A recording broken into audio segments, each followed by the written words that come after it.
para petugas manakib dan khotaman, serta para kiai, para asatidz-asatizah, ikhwan akhwat yang sedang menempuh hakikat kesucian jiwa rahimakumullah. Alhamdulillahilladzi faddalana ala katsirin min ibadihil mu'minin. Pada saat ini kami rombongan ziarah dari Jakarta, Cirebon, Banyuwangi, Bali, Lombok kembali ke Bali dan langsung ke makam Bapak Syekh Muhammad Soeharto, langsung ke Jogja dan sekarang sudah ada di Cirebon di Hotel Dian, Grand Dian Boutique. Kita semua sudah diperjalankan oleh guru kita.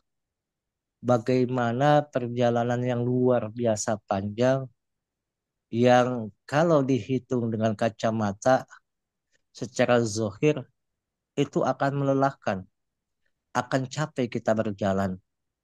Apalagi kita berjalan dengan 3 bus yang memang notabenenya di bus satu itu ada keluar biasaan. Usianya itu ada yang sudah hampir 90, ada yang 86, dan juga tidak ada usia-usia yang rendah kecuali di bus 3 masih ada yang bayi yang ikut. Tapi semuanya dijaga oleh guru kita. Bagaimana kita bisa melaksanakan itu karena bersama dengan guru kita. Di awal kami berangkat, Abah mengatakan, niatkan untuk umroh. Dan kita berjalan hampir 8 hari, ini hari yang ke-8 untuk kita. Kita sudah bisa berjalan. Mengunjungi makam-makam orang-orang yang mulia. Termasuk makamnya daripada murid bangsa Abah Aus yang sudah mendapatkan hak talqin zikir 2 tahun yang lalu, yaitu Ibu Siti Khotijah yang ada di Bali. Masyaallah ikhwan rahimakumullah. Perjalanan yang panjang itu tidak semata-mata tujuannya hanya untuk bersenang-senang. Secara zohir kita berjalan, secara ruhaniyah kita menghadap kepada guru kita agar perjalanan itu diperjalankan dengan baik.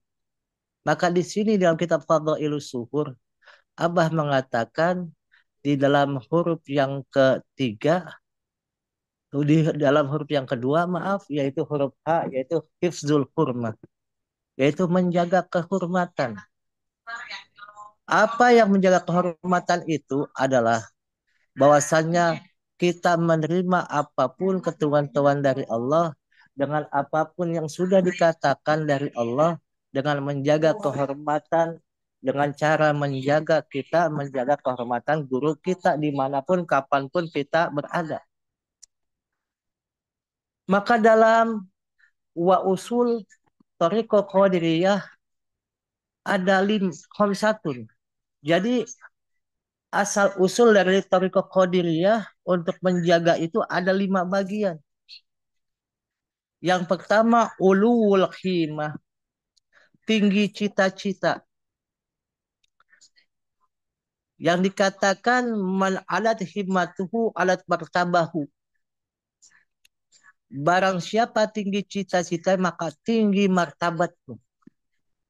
Kami semua berjalan ke sana tinggi cita-cita kita. Untuk apa?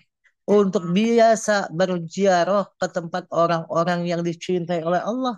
Agar kita kecipratan cintanya Allah dari orang-orang yang mulia. Setiap makam yang kita datangi dari awal, yaitu Sultan Aulia pada zamannya, yaitu Sunan Gunung Jati. Itu luar biasa betapa cintanya guru kita. Kita datang, beliau sudah sampai dahulu untuk menyatakan, ini murid-murid saya sedang datang kepada engkau. Maka keluar biasaan hikmatnya, bagaimana tujuan itu dapat terlaksana. Begitu pula ke makam daripada Syekh Tolha Kalisapu Cirebon, yaitu silsilah yang ke-35. Itu kita diberikan nasihat yang luar biasa dengan zikir khofi. Karena di situ tidak ada zikir jahar, hanya zikir khofi dikala kita berziarah ke makam Syekh Tolha Kalisapu Cirebon. Itu sudah dicontohkan oleh guru kita. Maka barang siapa tinggi cita-cita, maka tinggi martabatnya. Maka kami di situ semua tinggi cita-cita akan mampu berjalan sampai seperti itu. Kalau dipikir secara jasmaniah, mereka sudah tua-tua semua. Kalau bahasanya Engkong Sahidi, Profesor Sunarjo, Edi Sunarjo, itu mereka tua, Engking, itu. Apalagi Bunda Haya, semua itu tua. Tapi ya Allah, Allah jaga semuanya itu. Yang kedua adalah hifzul hurmah, menjaga kehormatan. Ini yang dikatakan menjaga kehormatan di dalam usul daripada Qadiriyah. Ada empat yang lima itu. Maka dalam dalam kaidah Thariqah Qadiriyah, ayat yang lima ini termasuk hifzul hurmah ada bagian yang kedua. Man hafizah hurmatallah, hafizallahu hurmatuhu. Siapa yang menjaga kehormatan agama Allah, maka Allah akan menjaga kehormatan diri. Kami berjalan menjaga kehormatan. Bagaimana setiap perjalanan kami. Kita awali, kita membaca namanya uh, khotaman, manakib. Di tiap perjalanan kita di mobil masing-masing. Tujuan apa? Kita menyatukan raga, nyawa, dan rasa kita kepada bangsa Allah agar diperjalankan. Maka seseorang yang diperjalankan oleh orang yang mulia pasti tidak akan merasa kesakitan. Tidak merasakan keletihan. Mereka mendapatkan kebahagiaan. Karena apa? Pancaran cahaya ilahiyah yang Allah berikan kepada guru kita jatuh kepada kita semua. Masyaallah ikhwan rahimakumullah. Yang ketiga adalah prinsip daripada usul Thariqah Qadiriyah adalah husnul khidmah. Bagus pengabdian, melayani dengan baik. Maka di dalam kitab Miftahus Sudur, Bangsa Abah ada menerangkan man hasunat khidmatuhu wajabat karamatuhu. Siapa orang yang baik khidmatnya, wajib mendapatkan karomahnya. Apa? Karena kita melayani dengan yang baik. Seperti kita sudah diberikan senjata oleh guru kita. Yaitu jikir jahar, jikir khafi. Dimanapun kita bisa menjaganya. Kita melayani amaliyah itu dengan baik. Amaliyah itu dengan sempurna.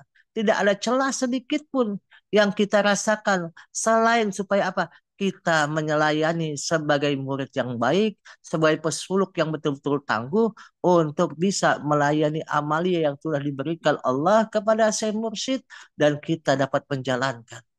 Karena dimanapun kita itu ada seorang pelayan. Pelayan yang melayani diri kita. Melayani orang lain dengan kebaikan. Contoh yang pasti. Setiap pelayanan kebaikan kita dimanapun kita berada akan menjadi asar. Akan menjadi bekas untuk diri kita. Kebaikan untuk diri kita. Contoh yang pasti. Setiap manusia punya perannya masing-masing. Setiap individu maupun kelompok punya keinginannya masing-masing. Tetapi dikala kita menjadi individu-individu yang baik. Contoh yang pasti para pendaki. Bagaimana kita jadi pendaki gunung yang baik? Kita caranya adalah bagaimana mempersiapkan perangkat untuk kita berjalan ke atas gunung. Mempersiapkan namanya jas hujan. Bukan hanya untuk diri kita, tapi kepada orang-orang yang memang berjalan ke atas di kala mereka susah kita berikan jas hujan itu. Dan kita dirikan tempat-tempat untuk beribadah kepada Allah. Itu adalah satu individu-individu yang berjalan kelompok untuk membentuk sesuatu yang baik untuk diri kita. Baik secara hablum minan nasnya, baik secara hablum minallahnya. Maka di situ husnul khidmah betul-betul kita lakukan. Bagaimana man hasulat khidmatuhu wajabat karomatuhu akan dapat pada kita karomah dari bangsa Abah kalau kita tidak baik khidmat kita kepada guru kita. Bagaimana kita menjaga sholat kita, menjaga wudhu kita, menjaga apapun yang sudah diperintahkan oleh guru kita, maka wajib hukumnya mereka mendapatkan karomah daripada guru agung kita, Pangersa Abah Aus. Masyarakat ikhwan rahimakumullah. Yang keempat adalah nufuzul ajmah. Melaksanakan tekad. Seorang murid Thariqah Qadiriyah Naqsyabandiyah Mansuriah Sinar Hak PPKN harus punya tekad yang kuat. Maka dikatakan man atfaza utmatuhu damat hidayatuhu. Barang siapa yang melaksanakan tekadnya, maka ia selalu mendapatkan petunjuk. Tekadkan, niatkan diri kita semua untuk bergerak maju ke depan. menjadi penyambung-penyambung kesetaraan-kesetaraan kita agar senantiasa disayangi oleh Allah Azza wa Jalla dimanapun kita berada. Dan bagaimana kita menjabarkan tanbih yang sudah diberikan kepada kita dengan tekad yang kuat. Tekad itu bukan hanya berjalan, tekad itu juga ada cita-cita, tekad itu juga ingin menuju tempat sesuatu yang kita akan gapai, akan kita sampaikan. Apalagi tekad kita semua supaya dijadikan murid pangersa Aba Awas, murid yang jadi, bukan murid yang namanya melempem. Kalau bahasa kasarnya ini sekarang, kalau ada hujan sedikit, tadinya mau managib tidak jadi mau managib karena takut kehujanan. Maka itulah tekad orang-orang yang melempem. Maka dikatakan murid pun dibagi menjadi tiga. Pertama ada murid pedati, kedua murid merpati, yang ketiga adalah murid jadi. Kalau kita menjadi murid pedati adalah kita dicambuk dulu baru datang. Untuk apa? Untuk beramalia. Baru datang untuk apa? Untuk khotaman. Baru datang untuk apa? Untuk manakiban. Baru datang untuk apa? Untuk melaksanakan sholat-sholat sunnah. Wabil khusus sholat sunnah yang malam yang kita lakukan. Itu murid dikatakan murid pedati. Maka kita jangan sampai jadi murid pedadi. Kalau ada yang ngegongin, kalau ada yang mengajak baru ikut, kalau ada yang namanya mencambuk baru ikut, itu murid pedati seperti kebo dicucuk hidungnya. Yang kedua, murid merpati. Kadang-kadang kita manakib ke tempat siapa? Si Fulan. Si Fulan mah makanannya nggak enak. Makanannya kurang lengkap.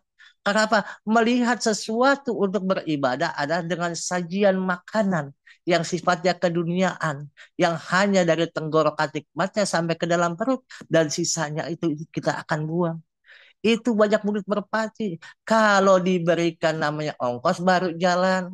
Kalau diberikan makanan baru mau jalan. Kalau ada yang namanya mengajaknya baru jalan. Itu yang dikatakan murid merpati. Yaitu kalau dilempar makanan baru mereka senang untuk melaksanakan ibadah. Maka murid ini juga murid masih bagus. Masih mau ikut beribadah dengan jalan manakib. Yang ketiga ada murid jadi.